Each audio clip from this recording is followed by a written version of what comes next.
Gotovo je to, da Slovenija nima pokrajin, velik manko predvsem v razvojnem kontekstu in podpiram regionalizacijo.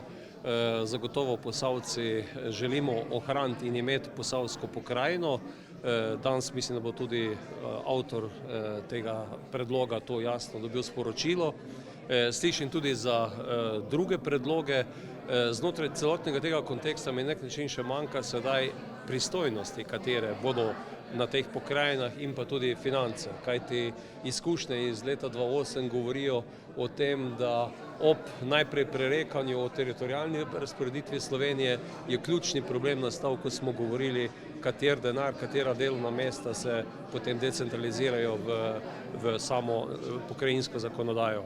Sam pa želim tudi, in zato sem bil tudi sopobudnik tega sklica, na nek način podeliti izkušnje kot član odbora za regionalni razvoj in kmetijstvo, kako se tudi znotraj Evropske unije podpira enakomeren regionalni razvoj, podpira princip solidarnosti, subsidiarnosti in to je to, kar pravzaprav v Sloveniji manjka, ker nimamo druge ravni lokalne samouprave. In želim to povezavo med politikami Evropske unije, konec koncev tudi s problemi, ki jih imamo evidentne v Sloveniji pri črpanju evropskih sredstev, povezati s tem predlogom. In mislim, da če bi imeli v Sloveniji pokrajine, bi imeli tudi ta segment dosti bolje pokrit.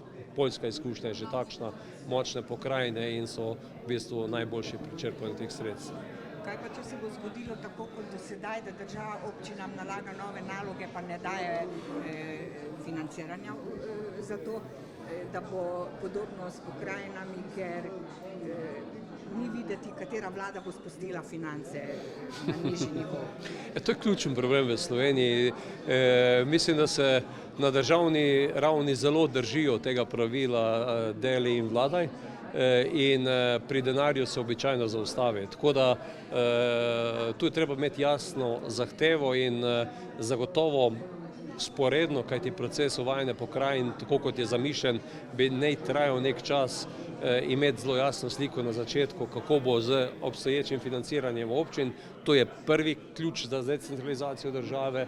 Drugi del pa je, da se potem dogovorimo, kaj je pravzaprav bolje, tako kot ta princip subsidiarnosti veleva, kaj se bo bolje upravljalo na pokrajinski ravni, tudi to, kar se delno danes odvija na občinah, prostor, na primer, eno takšnih stvari in kaj bo šlo iz države in takrat pride tudi do ovrednotenja le tega. In tu mislim, da bodo ključni problemi tudi v tem procesu.